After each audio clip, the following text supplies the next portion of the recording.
everybody to this latest online instalment of the IHR's Modern History Seminar. Tonight we'll be hearing about Emile Chabal's new book, France, which was published last week by Polity. Emile's a reader in history at the University of Edinburgh, and France is the second book that he's written following on from his A Divided Republic, Nation State and Citizenship in Contemporary France, which came out in 2015. I'm not going to say any more about the book because Emile's going to introduce it for you in a moment. But before we begin, I'm just going to briefly introduce our panel of commentators and tell you a bit about how tonight's event is going to be structured. So our first commentator is Arthur Asraf, who teaches the history of France and the Francophone world at the University of Cambridge. And his book, Electric News in Colonial Algeria, was published last year by Oxford University Press. His comment will be followed by a comment from Jackie Clark, who teaches French at the University of Glasgow. Her book, France in the Age of Organisation, came out in 2011. And more recently, she's been focusing on the cultural history of labour in the post-Second World War era via a series of articles for journals, including History Workshop Journal and the Journal of Contemporary History.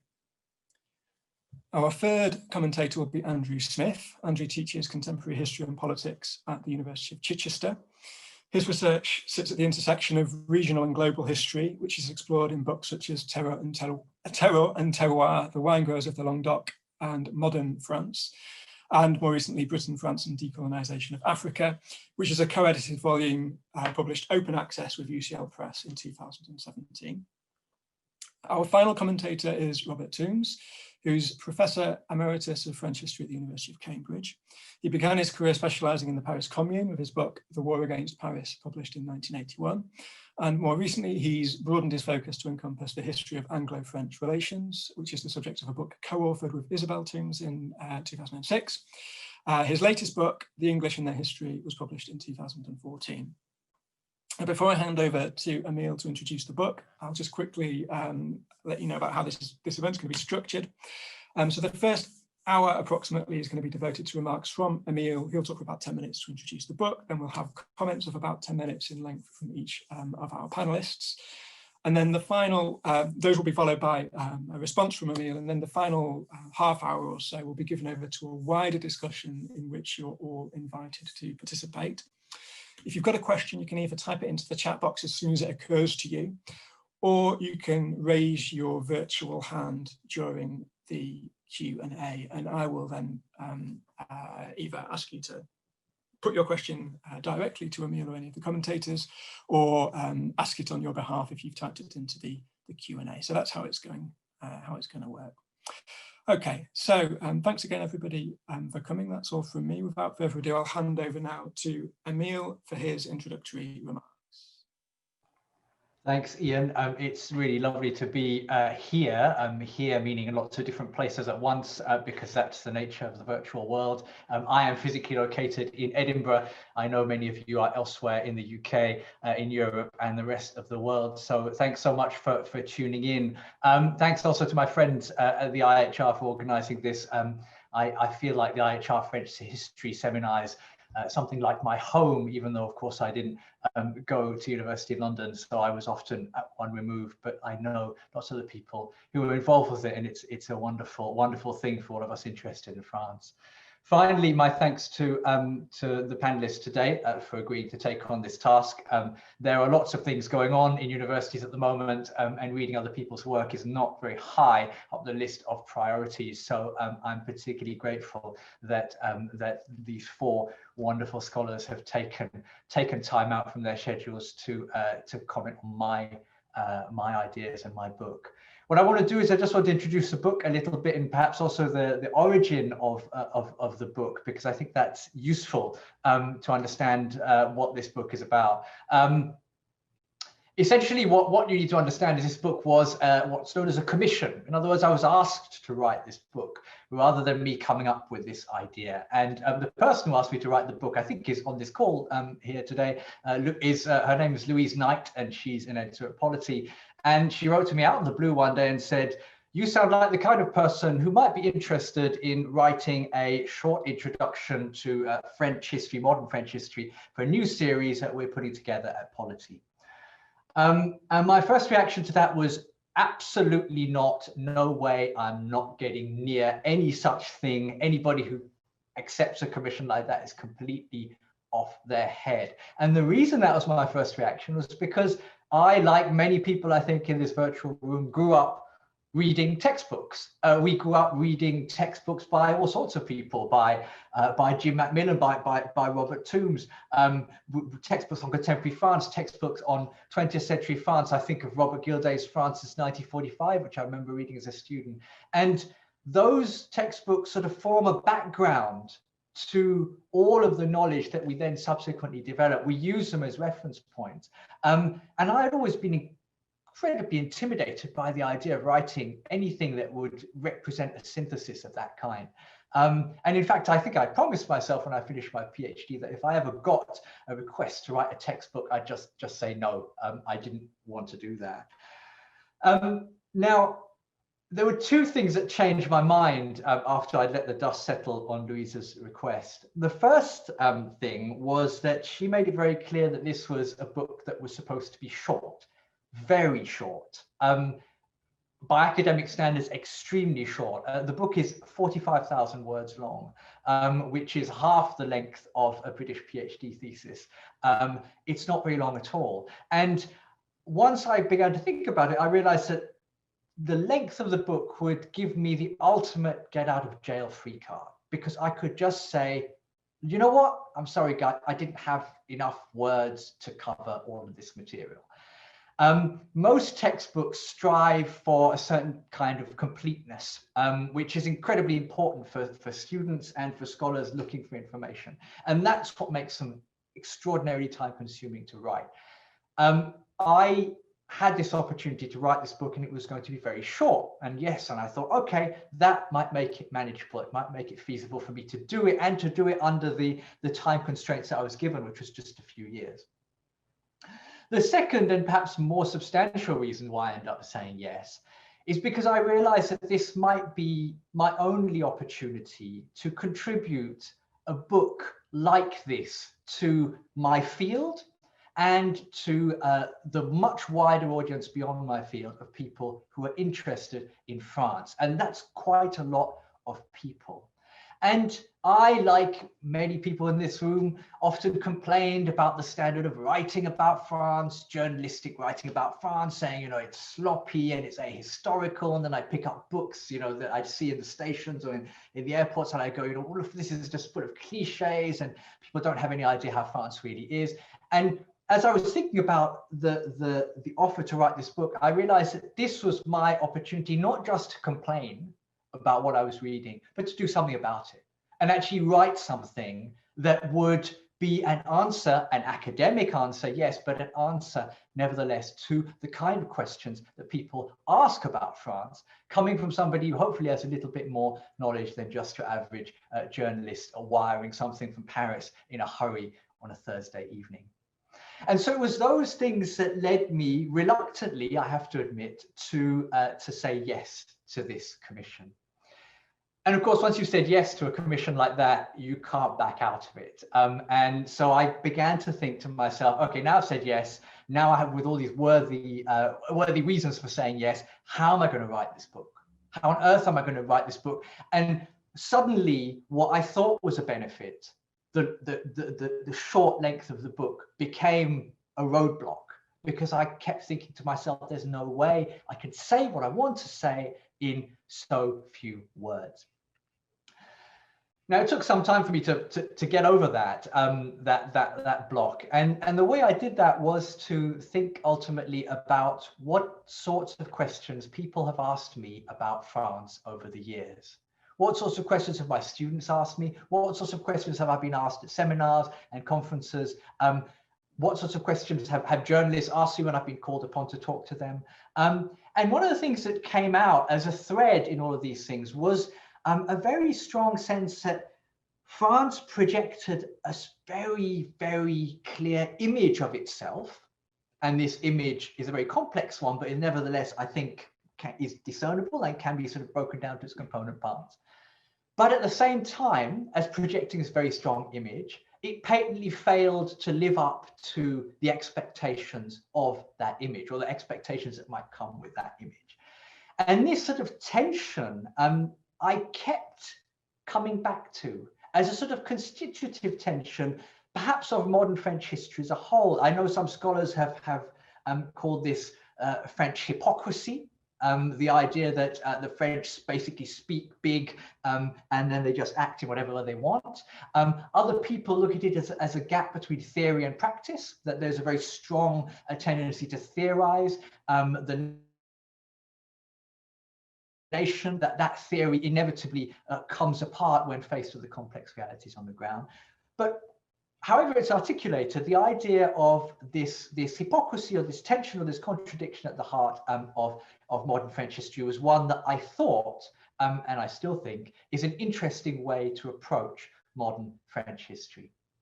And that's essentially what I've tried to do in this book.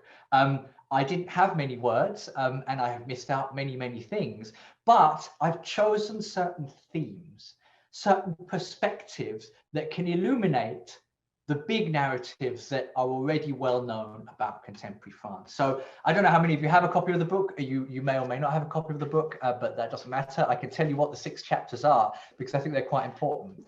The first chapter is about defeat and resistance, right? So it looks at this tension in post-war French history, because I decided to start the book in 1940, so to leave out essentially the first half of the 20th century and start with the fall of France.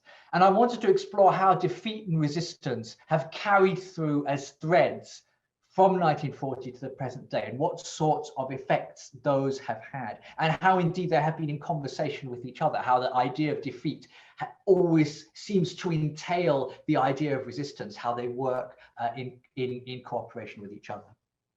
The second big theme that I address in the second chapter is colonialism and anti-colonialism. Just as defeat and resistance provide a sort of deep context for the period that I'm looking at, so does the French Empire and the ideas that came with it. And understanding how French colonialism worked, and understanding why French anti-colonialism was so powerful and so well articulated and so successful is crucial, I think, to understanding not just the collapse of the French Empire, but also French history more broadly. The third theme, which is the subject of the third chapter, is grandeur and decline. Right. And again, I was very interested in this sort of tension between a language of grandeur, of national grandeur, which has been a feature of French politics for a very long time, and this gnawing sense of decline, the sense that the French have, particularly today, that France is somehow going wrong, that something's happening in France that indicates the decline of this great nation. The fourth theme is a classic one in French political history, but I wanted to give it a bit of a new spin, and that's left and right. Understanding the French left, understanding the French right. Of course, the French gave us those terms in the first place, so this is a very appropriate kind of lens through which to view French politics. But I've tried in that chapter to sort of create a dynamic interpretation of that left and right divide, not just because I think it's very interesting and important, but also because many events in post-war French history have radically different interpretations depending on where on the political spectrum you are situated. And recognizing those is a way of recognizing that those differences are real differences. The fifth chapter looks at a subject that I'm very familiar with, and that's French republicanism and the idea of the republic. And there I try to harness, I suppose, some of my earlier work on the history and contemporary meanings of republicanism to tell a story of perhaps the most visible paradox in France, and that is the tension between a very strongly articulated discourse of republicanism and the republic in France, and the patent failure of that discourse to resolve some of France's most pressing social problems. And it saddens me to say that those tensions have very much been in evidence in the last few days after the assassination of the school teacher only a few days ago. So you can really see how the theme of the Republic and the theme of republicanism opens out these sorts of questions. And finally, the last chapter is about global ambitions of the French state and localism and local life in France. And the purpose of that chapter is to highlight this stark contrast between a state that is very self-conscious of its own mission and its own purpose, has been for a long time, but not least since the end of the Second World War, and very strong local resistance to the diktats of the state, whether that's come in the form of independence or separatist movements, or whether that's come in the form of local identities. Now, these 6 chapters cannot by any means capture the entirety of French history for this period. I don't even pretend they can. My introduction is full of the kind of well-meaning caveats that you'd expect in a book like this. But I do think that these 6 chapters offer us a way to think about post-war France and think afresh about some of the issues that have preoccupied the historiography of post-war in the 20th century France in recent decades. They give us the opportunity to think again about the role and the impact of empire, which is a topic that never seems to go away. They give us an opportunity to think about the history of the French state, which is extraordinarily important. They give us an opportunity to think about citizenship and shared values, and the kind of shared values that can exist in a large and complex and fragmented polity like France. And they also give us the opportunity to think about how political ideas, something I've always been very interested in, can structure everyday life. So bringing those political ideas out of the cogitations of rive gauche intellectuals, out of TV chat shows, and thinking about how those political ideas have actually influenced the way that French people think about each other, think about their national community, and also how they interact with each other, which is something which very often is lost in the strong tendency to abstraction in France. So I'm not going to say any more because I think my 10 minutes are up. If you have the book nearby, you hopefully get something from it. It's written to be accessible. It's written to be thought-provoking, and it's written to try and bring something new to the table. Let's see if I've succeeded. A jury of my peers will now have some say over that. So I'd like to hand over to Arthur, who I believe is the first of the commenters today, to give his thoughts on the book. And I want to thank them in advance for their efforts. Thanks. Thanks, Emile. It's really great to be here and to see so many people. And to speak on this book, which I, really enjoyed. Because of the vagaries of the alphabets, I find myself much like at school speaking first, which is a strange position to be in. So I think I'll start by giving you, a general feel of the book without going into too many details, which we can maybe talk about later. I mean, I think it's really useful. I think it's a really, really useful book. If you want to see, you can read this in a few hours, really. You could set it to your students, you could give it to a relative who's about to go, do something in France. And it fulfills kind of that sort of introductory brief that we often need. We need something to give to people in that way. It's punchy. And the thing is, even for some of us who might be more used to reading about France, because it is our job, there is something very refreshing about it. So there is something that's very kind of interesting about the way in which Emile has framed the 6 chapters that feels kind of thought-provoking, even if you are kind of used to reading about these things more often. So what I would like to talk about a bit more is sort of who is this book for? And to remind this seminar and the kind of people who listen to this, that this is the book about France in English, which means that it has a particular audience, right? We were joking at the beginning of the talk that, there's not that many people from France here. Why would they bother showing up? Not to be insulting to the work that we do here, but we write for Anglophones, primarily. I mean, if we're very lucky, like Robert here, the work on the Commune is so spectacular that it gets, translated in French and becomes really important in French. But most of the books that we write, and particularly the kind of ones that are in the broader audience like this one, are for English speakers which then raises, I think, the questions of what kind of knowledge we are producing and for whom, because we're not producing it, for instance, to have political purposes in France. That's not what we're doing.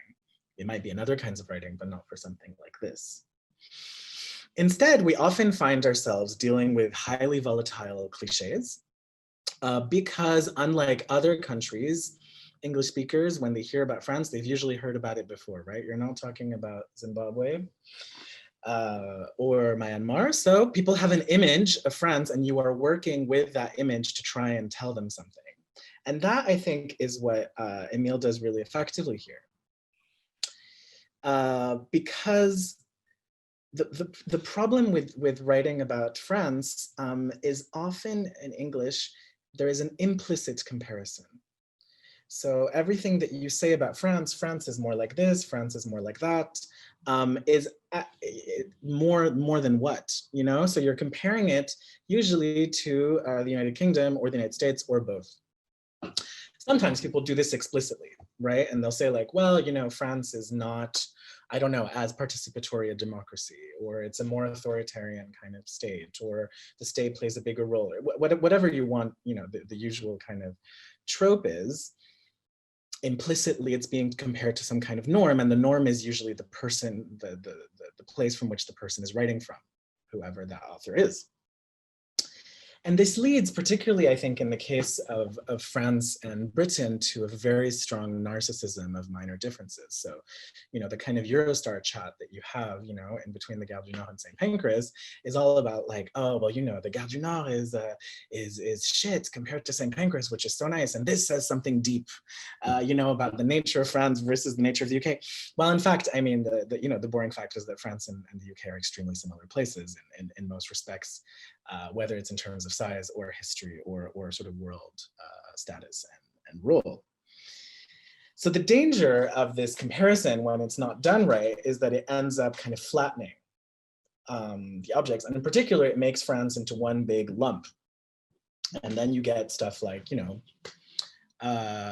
France is like this, you know, French women don't get fat, French babies don't cry, all French people are intellectuals, to quote one of our colleagues. Here we get something, I think, that is both accessible and much more interesting, which is the paradox. So every chapter is framed around an internal tension, which shows that France, just like any other place, is an internally complex society that, you know, you can't reduce to just one thing. You can't say like all French people are, you know, radical or all French people are conservative. You have to show that there is an internal tension to that society. And I think structuring the book through those 6 debates is really, really helpful, because it kind of brings people in, but also shows that this is not a monolithic place, which, you know, it wouldn't be the case with any other country to write about. It sort of reminded me a bit about, you know, what we often say about the Dreyfus affair, that, you know, the way in which this becomes a mass national debate is because French people end up disagreeing, but they're disagreeing about the same thing. And here we see sort of French people disagreeing about 6 things. And that is how we kind of get an insight into modern France through the kind of different themes that Emile was talking about. To give you one example, for the chapter on colonialism versus anti-colonialism, I found it quite refreshing that this was not phrased as a sort of internal or external problem. So it wasn't like, oh, French people are colonialists, and then these people come from the outside who want to liberate themselves, and that is what produces, you know, the end of empire. No, this is the debate that is internal to French society. About France's status in the world. It's also not phrased, it's not put chronologically. So it's not like, oh, well, there was the empire and then everybody realized the empire was a bad idea and then decolonization happened. Here we see this as a really structuring tension, at least since the 1940s, and as debates that are ongoing about empire, about racial equality, about difference. And I found that very convincing and quite refreshing. The downside, perhaps, is that the chronology sometimes gets a bit difficult to follow, which I'm not sure how that works if you don't already know the events. But for me, at least, I thought that was fantastic. I think it's no surprise that the strongest chapter is probably the one on republicanism, based on Emile's previous work. in the divided republic and in France in the 1970s. If you haven't read Emile's previous work, you should definitely go and look those up. And I think particularly the work on, I mean, the fact that your kind of center of gravity is in the 1970s means that this is really a book about the entirety of post-war French history, I mean, of war and post-war French history, and not just like, 30 years after 1945, and then we don't really know what to say about the rest. Like, there really is a sort of continuity up until the 2020s. Here, I mean, I'm sure people will have more to say about particular details or particular chapters or things that they would have liked to seen included or not included. I guess because I have a couple of minutes left and I don't want to be accused of having just kind of acted as a sales pitch, we might want to talk more about the conclusion if they're in the discussion. I would say that sometimes by manipulating the cliches, you can also fall into them. I never know, and this is a question to, there's some kind of feedback loop from somebody here, but anyways. This is a question to my colleagues here in the seminar. I don't know what we mean when we say that France has more of a historical mindset than other places, and that memory and the past play a particularly important role in France. And so, I mean, I think it justifies our paychecks. So we get to say, I'm a historian of France. That's important because French people talk about history all the time. But once again, that's a question of comparison. Does history play a more important role in France than elsewhere? I don't know, compared to where and in what way. So I think that that's worth thinking about. I think there are certainly a number of very important debates exploding in France right now that refer back to history. I'm not convinced that that is distinctive compared to other places, or at least I would like to have an argument about whether it is distinctive. And finally, just because I have a minute, I just want to share that I found the last few days really difficult. And I have a very strange sensation that maybe is unwarranted, that something extremely strange is slipping and is happening. And there are really strange kind of movements happening that seem to shift what has been the main understanding of the state of the rule of law in France in very weird ways. Because of recent incidents in the past few days. That's not necessarily something we need to talk about today, but it does kind of fit into Emile's attempt to really bring the story up until the present day. And the conclusion even mentions, the COVID epidemic. So we're really in 2020. My timer has gone off, and that is enough. But thank you so much for reading it, Emile, and for writing it. And I really encourage everybody to pick it up. It's 13 pounds, you have no excuse. And it's a great read.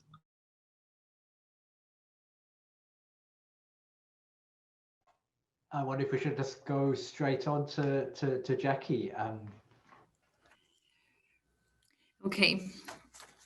Hi, everyone, and thank you for having me. I'm going to start a bit like Arthur by saying that I really enjoyed reading it. And I think, I appreciate that that is the kind of polite thing to say on these occasions, but I'm not just saying it because it's the polite thing to say on these occasions. It is a small book that deals with some big questions, and one of the things that means is that it sort of cracks along at a fair old pace and is quite readable. So you can just kind of sit down, of a weekend with a cup of coffee and read through it.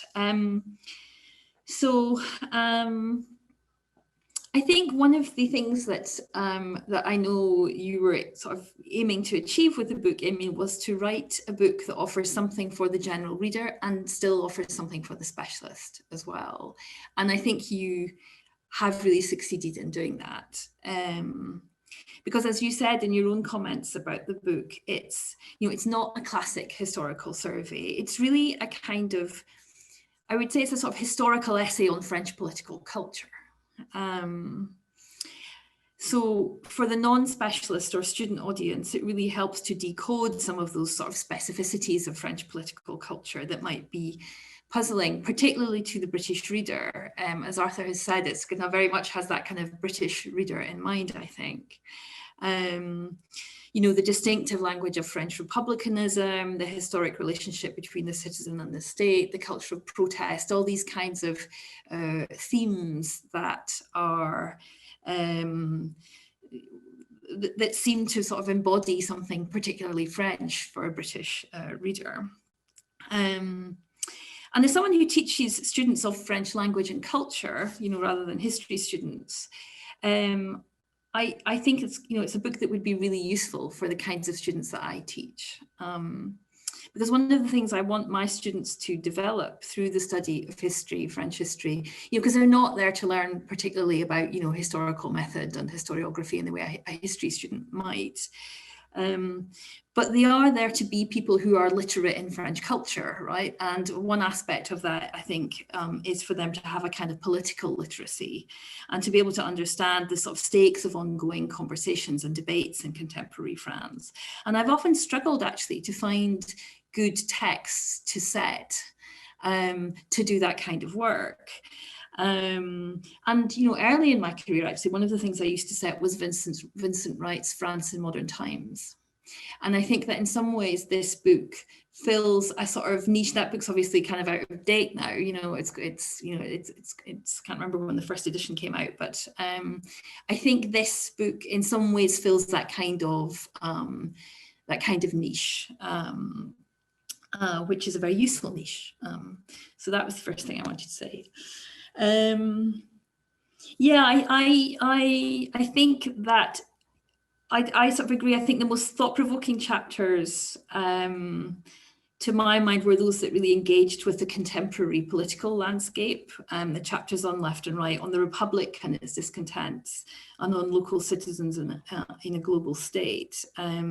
Themes that obviously, you know, as Arthur said, relate to some of Emile's long-standing research interests, particularly around the idea of the Republic. And you know, one of the important developments that the book charts, and I suppose this in some ways makes available to a much broader readership some of the kind of preoccupations in your earlier work, Emile, where you sort of chart the emergence or re-emergence of republicanism or neo-republicanism as the centre of French political debate since the 1990s, and situate that as part of a wider process of kind of post-68, post-de Gaulle, post-Cold War ideological realignment. And that's obviously something that has really dominated the contemporary scene. As we know, participants in these debates are often kind of alluding to what are kind of held up as if they are kind of eternal Republican values, but are actually, you know, like laïcité or historic Republican values at least. But the meaning of those values is being very much kind of transformed in that process, as we know, through, you know, controversies over the headscarf and all the rest of it. So you say, I think, that by the turn of the 21st century, laïcité has become a rhetorical tool with which the right could denounce all public expressions of the Muslim faith. Now, this brand of republicanism, you know, in many ways, it produces precisely what it despises, in a sense, doesn't it? Because what it produces is a form of identity politics, where national belonging is dependent on, you know, your ability to conform to a particular idea of Republican values. And I think you sort of delineate that very clearly. And that obsession with communautarisme. And I was you know, I think the discussion of communautarism was interesting because you locate it very much within that long-standing French suspicion of intermediary bodies between the state and the citizen, which goes right back to the revolution, the idea that you know, intermediary bodies would sort of dilute the citizen's relationship to the state and lead to split allegiances. And I guess this is like, I got another sort of old theme in kind of Anglophone writing about France, isn't it? That this is one of these kind of things that's supposedly distinctive about French political culture. It did make me wonder, whether we sort of overplay that, and because of course some kinds of intermediary bodies are okay, aren't they? I mean, it's only certain kinds of intermediary bodies that are seen to threaten the Republic. So what is it about those kinds of intermediary bodies that are threatening? One of the observations that sort of stuck with me in the book and has sort of given me food for thought was also about the limits of that language of republicanism. And I think you gestured towards this, Emile, in your own remarks a moment ago, the limits of the language of republicanism for dealing with the contemporary social crisis in France. You know, high unemployment, the questions of what is the future of the welfare state, all of these kinds of questions. And I'll just read a short quote that I've been sort of thinking about. You say that the problem is that it's hard to connect Republican values and economic policy in a consistent way. French republicanism is first and foremost about politics, that is, institutions and values of government. Historically, defenders of republicanism have had very little to say about economic organization, and so it's difficult today to articulate Republican values as a response to neoliberal capitalism. So I've been thinking of, you know, do I agree with this? What do I, turning this over in my head, and I'm thinking that perhaps what's missing here is an idea of social citizenship.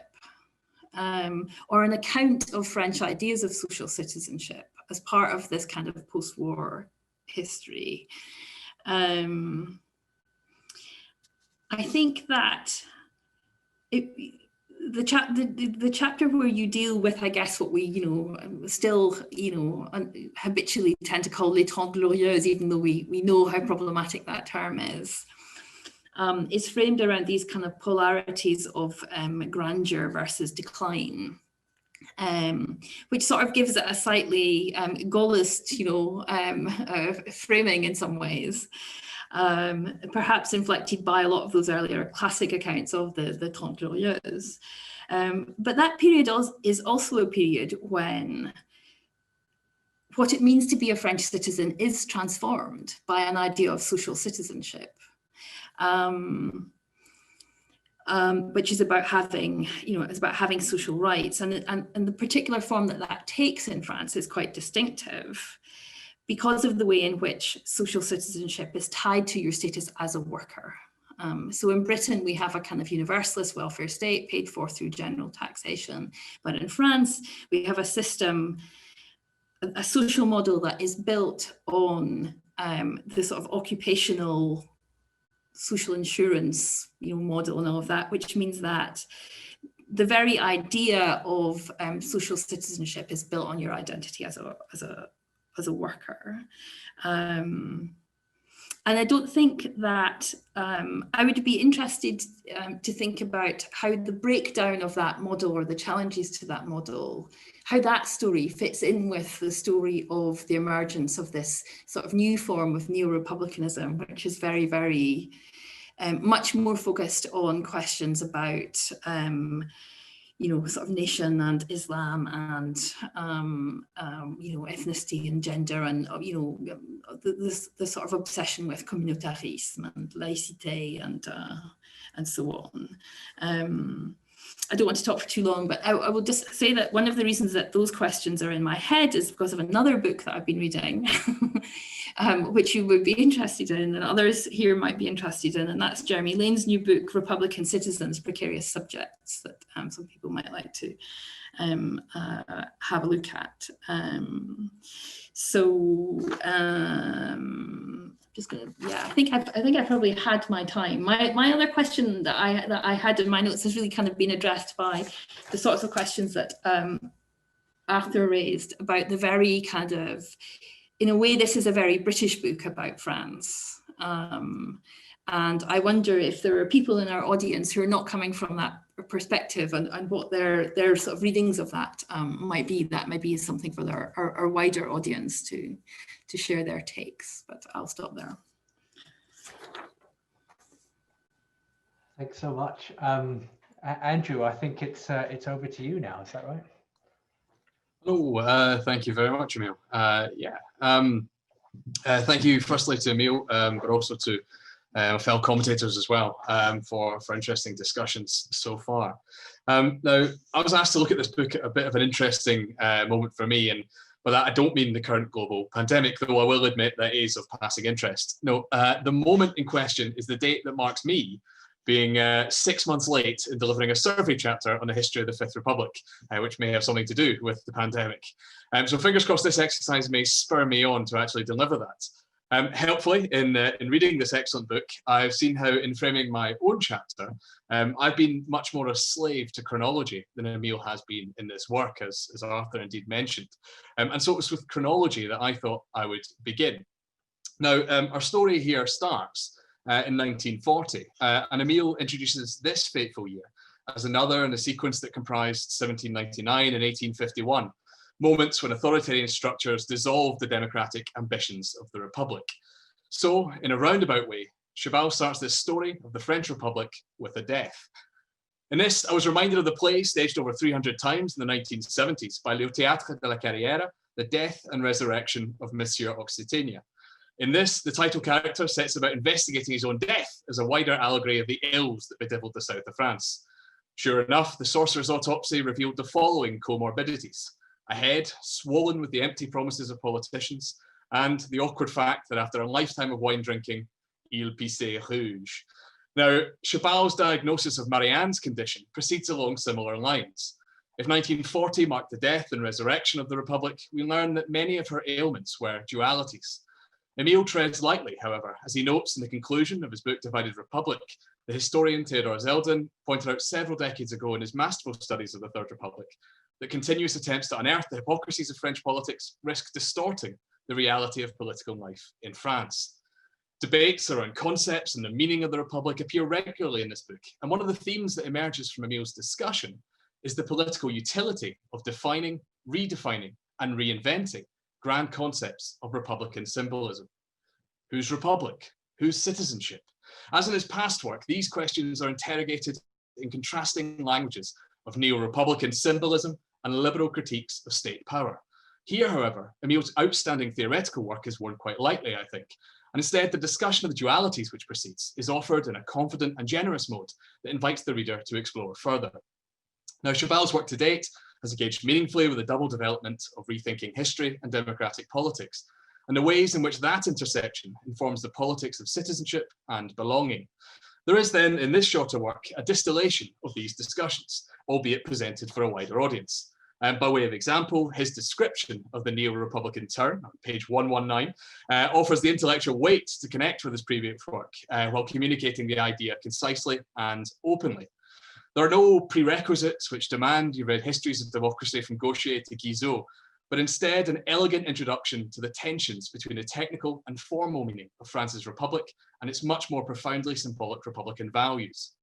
In particular, I thought Chabal's discussion of the Republican fear of intermediaries between citizen and state, as we've heard already, was light-footed and assured. Debates around communities were introduced and explained clearly, offering sympathetic readings of communitarian concerns, alongside an unpacking of those claims and, quote, broken promises.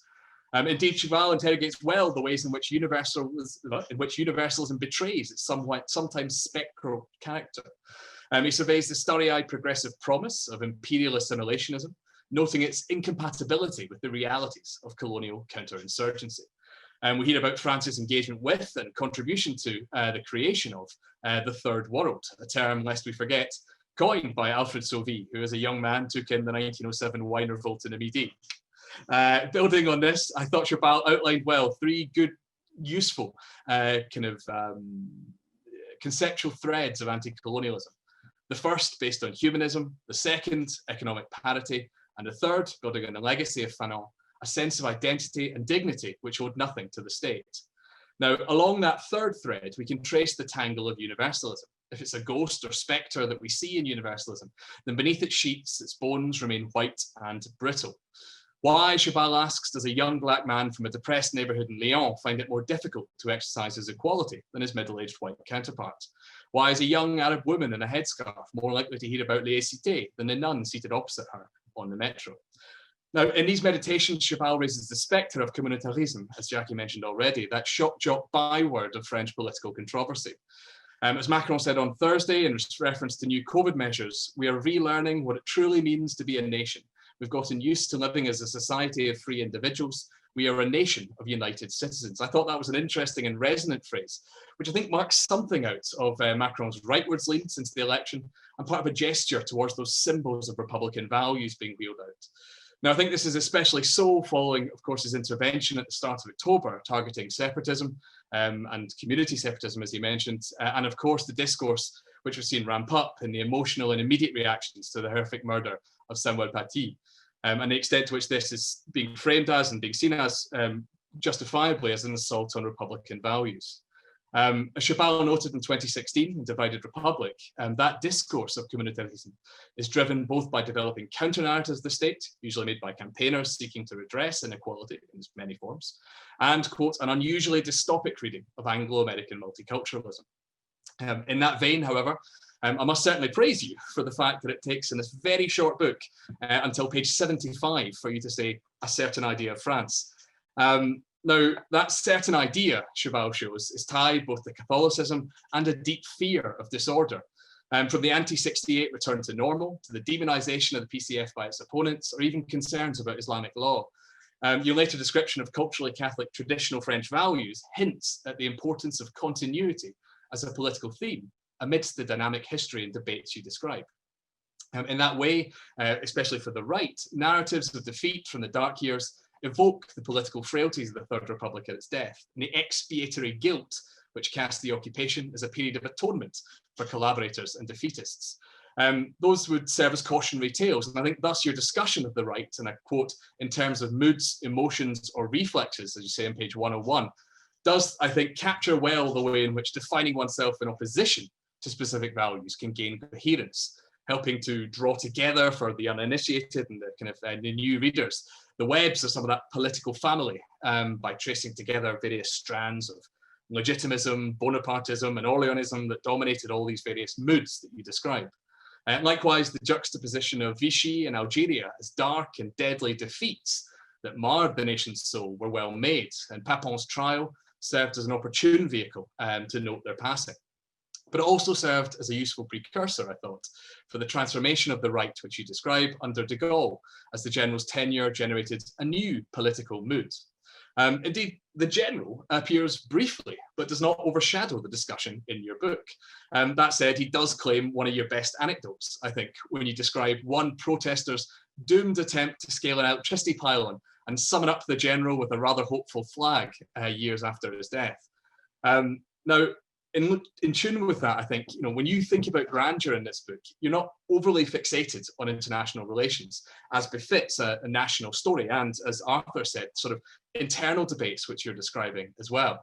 And it was heartening to me to see a post-war grandeur framed by stories of restructuring, infrastructure, and the developments of mobility and commerce, alongside familiar narratives of a force de frappe and Gaullist vetoes.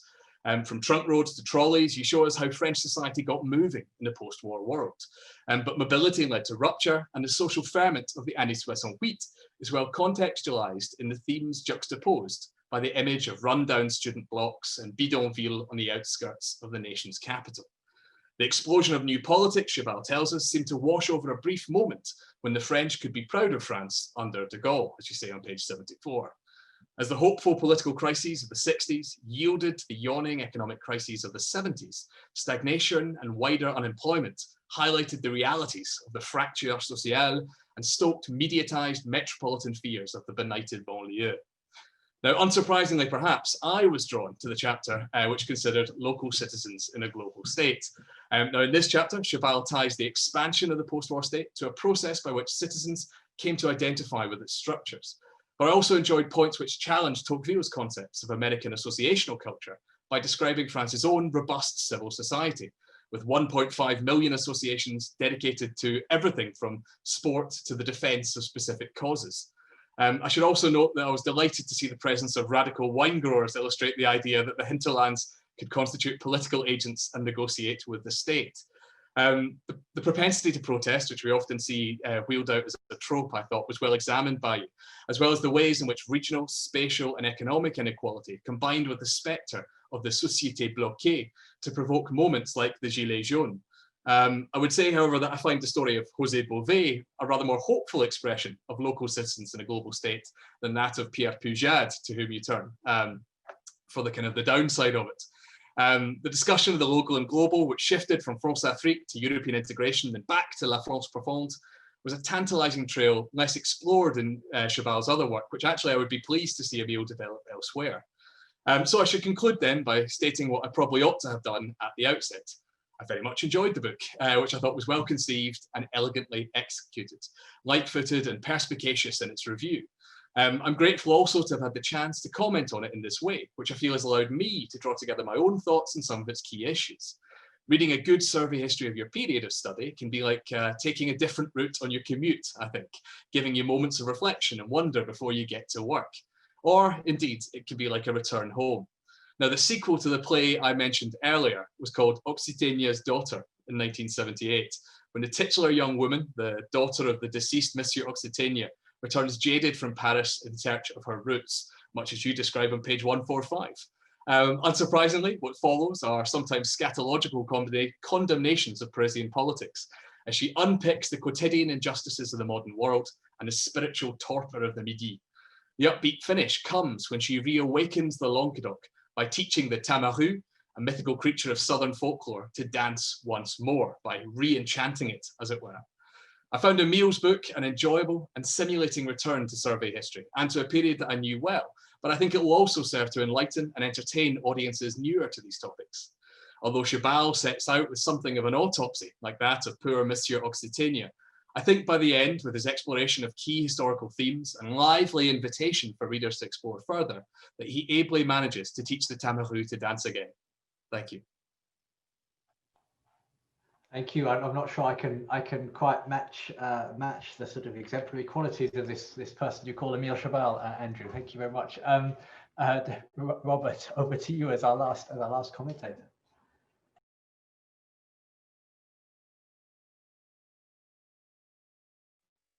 Right. Okay.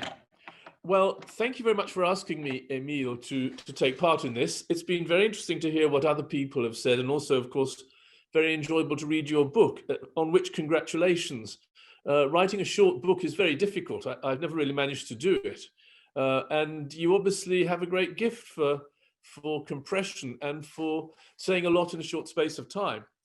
Thank you as well for the very nice things you said about me in the introduction. So I can bask in your reflected glory now. And as most other people have said many general comments on the book, I think I can just allow myself to make a few rather disparate comments. One thing I failed in, though, as your supervisor, was teaching you the date of the Paris Commune. Now, you start off with a string of paradoxes, which I think is absolutely right. But the first thing that occurred to me is that where you have a but, France is A but B, France is C but D, the but could also be an and, or it even might be a therefore. Let me just read a couple of examples from your very beginning. It harbors global ambitions, but it invests huge amounts of money in supporting minor arts festivals in small villages. Well, it is the undisputed home of revolutionary politics, but it has been overwhelmingly governed by conservatives. Well, you could say it's the home of revolutionary politics, therefore it has been overwhelmingly governed by conservatives. It's a land synonymous with strikes, therefore it has, for that reason, it has, the frequency of strikes in France is probably connected with a weakness of French trade unionism, or at least that's often been an explanation. So these are all, I agree, these are paradoxes, but they're paradoxes which in some ways are less unidirectional than it might at first sight appear. You talk of the importance of history. You have a wonderful phrase, which is the bleeding of the past into the present, which I liked, which I might try to use sometime. But I wonder, in a sense, how far one goes back. I thought of this because I was reading a very inferior book to yours by someone whom I shall not mention by name, who was going on about France's problems and saying they all really dated back to the revolution. And of course, that's nonsense. Most of our political cultures are not really all that old. And at least let me put this forward as an idea that you suggest it goes back to modern France, in a sense, goes back to 1940. You might even say to the 1950s, just as you might say contemporary Britain really dates from the 1960s, contemporary Germany really dates from the 1980s, and so on. You know, we're often not talking about very, very old systems, although they often try to make themselves out to be very old. The whole idea of the Republic, of course, is one, and is an example of an attempt to use an ancient tradition, but which, as you say, really is quite a new form of political discourse. So I like the way that you're not trying to go back too far, and it seems to me that many of the characteristics of France, of which you write, its exceptionalism, if you like, is really connected with the Fifth Republic, and the great connecting thread is Charles de Gaulle. The ambitions, the kind of state that it is, the way its people relate to it, and so on, is actually quite new and very little to do with the Third Republic or the Fourth Republic. I mean, I like the idea, and I think it's on the point of exceptionalism, which is not a word you use, and of course is usually thought of as being a bad word. We write about individual countries because we think there's something exceptional about them. I remember a couple of years ago in the history faculty in Cambridge, there was a meeting of the faculty in which one historian said, we shouldn't really be appointing anybody anymore who only works on a single country. And I said, does that apply to British history too? Because he was a British historian, and of course it didn't. But there is an idea that you shouldn't, you can't work on a single country. You show that you can, and there's a lot to be said by doing so. Even though one always has in mind the difficulty which Arthur brought up at the very beginning of either implicit or explicit comparisons, and then the question is with what. We have this question of decline, and as you mentioned, the remarkable revival of France in the post-war period at a time when many people were writing it off, the Trente Glorieuses, obviously. And in some ways, the sense of decline comes simply from the ending of the Trente Glorieuses in the 1970s, and this sense that something has never been quite as successful since, which is in a certain way true if you think that rapid economic growth is the great is the sign of success. And I wonder if in many ways, well, at least in some ways, this contradicts what I was saying about the Fifth Republic in a way. But if the other country that most clearly experienced this rapid economic growth post-war, which is Italy, indeed Italy had more rapid growth than France and was the economically fastest growing country in Europe for the 50 years after 1950, whether Italy and France have not experienced something rather similar here, although, as Arthur said, we don't usually make that kind of comparison. It's more common, at least in the Anglophone world, to compare France with Britain or America. But it may be that this sense of decline is simply an inevitable consequence of a rapid period of modernization followed by something that happens to all developed countries, which is a certain degree of economic and social stagnation. So it may not be, in a sense, it may not be a characteristic of France so much as of that countries that experience that kind of social and economic change. I thought your chapter on the Republic, of course, as others have said, was the most, as one would expect, perhaps the strongest and the most convincing. I found the last chapter less so, partly because I just wondered if your point about the state, and I want to talk about the state in a minute, the state trying to reduce its role in the lives of its citizens was really true in the way you suggested it. You said, well, the state, and I think this is a paradox in a way, the state's spending a lot of money on association, spending a lot of money on cultural, sporting, etc. activities.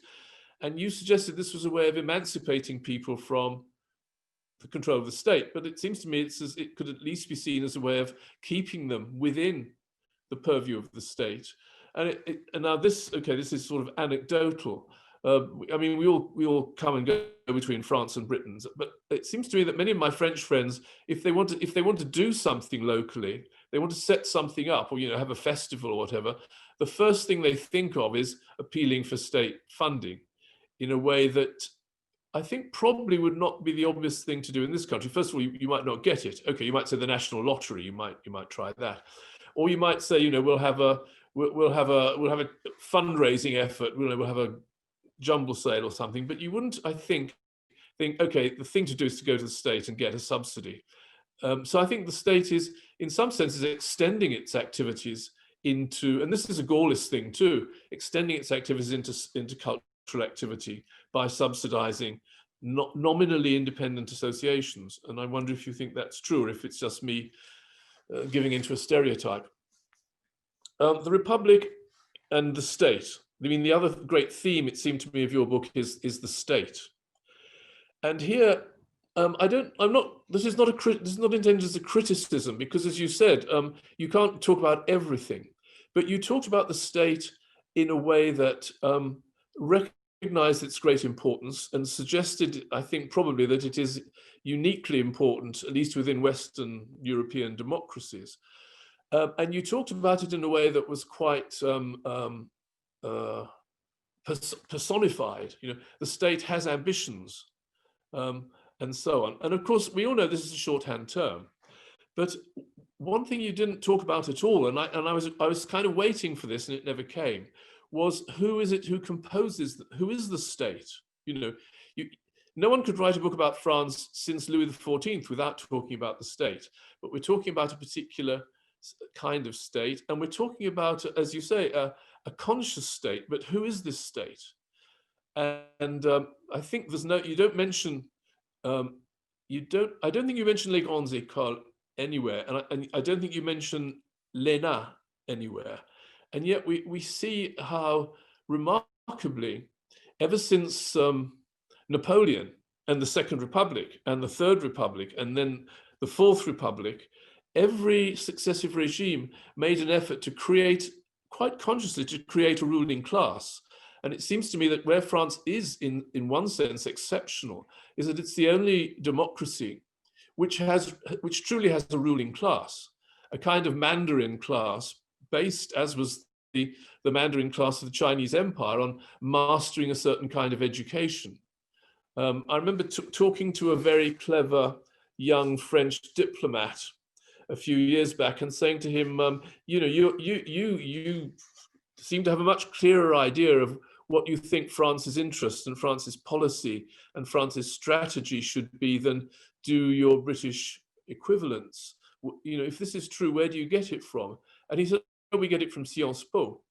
And again, I don't know if that's true, but he was also an énarque, by the way. And so, I mean, I think this desire to, or this policy of creating a state by creating a state class is something that is part of the story of the Republic and of the state. And I wondered if you maybe would like to say something about it now, or maybe I'm sort of fetishizing this and thinking it's much more important than it is, but I don't really think so. And there, I think, well, of course, this leads on to the question with which I'll finish, which is the ambitions of the state in the world. And you do, of course, you talk about this, and as one of the earlier speakers said, this is a book about France. It's not intended to be a book about French foreign policy, but so much of the activity of the French state, and I suppose quite a number of the problems that France faces, are to do with its, the state's ambitions in Europe and in the wider world. And these things seem to be very difficult to disentangle. If you believe that France, you're a French civil servant and you think you're a servant of the state, you have le sens de l'État. And it's impossible, it seems to me, to separate your view of France, the role of the state internally and the role of the state externally. This is a sort of continuum. And therefore it's quite difficult to, to say, for the French to say, as it is for British politicians too, I think, to say, well, look, we should accept the fact that we're not going to be a great power in the future. Let's scrap the nuclear deterrent. Let's cut back on the armed forces and let's concentrate on being a medium-sized European state. As one British diplomat once said, a greater Sweden. Why not? But that's not what that seems to be not what the French state, meaning what the political class of the Fifth Republic can accept. And I wonder if you think that's true and why it is. And I think I've had probably more than my say, so I'll stop there. And thank you very much. And again, congratulations on the book, which is, I think, will be very useful and very widely read, I hope. Thanks so much. Ian, should I just go ahead and reply? Okay. You collectively have given me a lot of food for thought. You've also said a lot of nice things, which is quite moving, actually. I've plowed a very lone furrow with this book, but I feel like I've been in conversation with many people while writing it. And Andrew, in fact, you noticed that wine growers appeared. There's a reason why wine growers appeared. There's a reason why I know about wine growers. It's not just because I'm from the Languedoc. It's because that was what Andrew wrote about. So there are no footnotes in the book, so there's very little way for me to acknowledge all of these different things that popped into my head as I was writing. So it's really wonderful to know that it's spoken to you as specialists and could potentially speak to students as well. So thank you. Let me just try in a few minutes, and I really want to take only a few minutes so that questions can come from the floor, the virtual floor. But I just want to come back on a few things that you raised, either individually or collectively. First, the question of who am I writing for and exceptionalism. I mean, Arthur raises this very important point. Who are we writing for? That's why I started my introduction by saying this is a commission. I was asked to write a book about a nation state. I didn't choose that. I adapted myself to it. I'm not unhappy at having to do that. I'm definitely one of those people out there who thinks the study of nation states, quad nation states, remains useful and important, not least in European history, despite the global and transnational turns we've all seen, which have produced such wonderful work that I've been very much inspired by. So it was a challenge that I took on gladly, but of course it means that I have my lens has contracted as a result of the kind of book that I was asked to write. The point about where I'm writing from is one that can partly be answered, not entirely, by my own autobiography. I am a French person who grew up in England, actually in the east of England. Now I live in Scotland, so it's something very different. But I grew up facing the stereotypes about France in the playground, in school, in conversation with other people, and then later on at university and well into my career. And so I think in my mind there are times when I am writing to all those people, and I don't necessarily realize that. And all of you have sort of highlighted this lens. So it's probably no surprise that if a French person read this, they would think, well, why is he writing about France? Why should we read about France? This is a book written by somebody who is French, but is a sort of exile of the Republic, if you like, or a slightly awkward child on the child of the Republic, who doesn't quite fit the story that is the story I'm actually trying to tell here.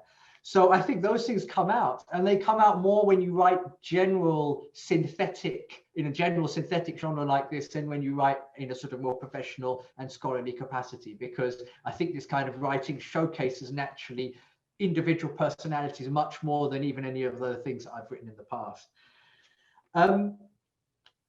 In terms of political values and republicanism, several of you mentioned this. I'm glad you all like my précis of myself. This is like going back to sort of greatest hits. Here I am summarizing why the Republic is important. Read the Chabal back catalogue.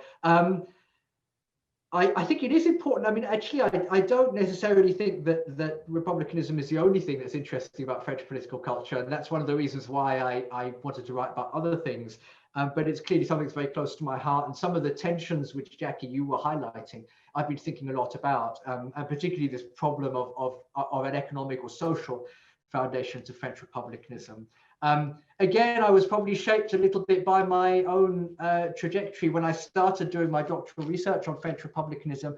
Whenever I met French people of a certain age in elite institutions, they would tell me that French republicanism and all these discussions about laicity are pretty much a kind of slightly lame flash in the pan that is, you know, can't hold a candle to the sort of the great post-war years of intellectual engagement and repartee and so on and so forth. And I was so determined not to accept that narrative that I've sort of, at times, I think I've raised republicanism up to that level, just as important as, you know, when Sartre and Aron fell out in, 1948.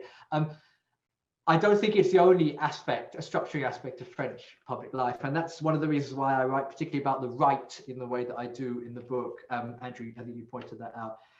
I wanted to tell the story of the right much more in this book than I have done in the past. Just on the state very quickly, it's a book about politics, right? So I think, and all of you seem to have accepted that, and I'm really glad you accepted that. I mean, it is a book about politics. I don't think it's only about high politics. It's also about everyday politics, but I am thinking of myself as a political historian, and this book was written in that. But Robert, you're absolutely right. I can't understand why I didn't talk about the reproduction of the French elite. This is a subject I know a lot about, I've thought a lot about, and I'm trying to think. I don't think I mentioned this anywhere in the book. I think you're right. And that's a sort of slightly perplexing omission, given the argument I myself was trying to develop. So in this case, it was a fair critique. You didn't ask me to talk about something that was completely beyond the purview of the book. I actually think the reproduction of the elites in France is crucially important, and some of both the mission that you described, Robert, the raison d'etat comes from those people. But also the crisis of confidence and the realization that they are a very, very, very small, very small elite. I mean, if we think about the reproduction of elites in France compared to other countries, and you look at higher educational institutions, the number of students at Ivy League institutions or Oxbridge in the UK is exponentially larger than the number of students in all the grandes écoles combined. I mean, all the sort of the top grandes écoles. So we're talking about a very, very small elite that's trying to govern a very, very unruly country. And I think actually that unruliness is something that the elite themselves are aware of. And hence the sort of continuous exhortations to national unity. And I do talk about that in the book, but you're absolutely right that this is a blind spot which I just can't explain. Finally, on French foreign policy ambitions, I do address that a little bit at the end. And of course, I address it obliquely in the chapters on colonialism and anti-colonialism. I think it would be very interesting to make this book more comparative and to explore some of the things that I seem to highlight and perhaps implicitly claim as a form of French exception, and look at whether these exceptions really stand in the way that I suggest they do. I perhaps disagree a little bit with you, Arthur, when you say that France and Britain are the same. They are, by so many metrics, they are the same. And yet there is, I think, a very profound kind of lack of understanding in both directions, not just towards France, but also the French towards the UK. And that profound lack of understanding for two nations who have, as Robert has showed in his fabulous book on this question, that had the half a millennia of history of arguing with each other. That lack of understanding is rather surprising, and suggests that there are really fundamental differences in the political culture of the two countries.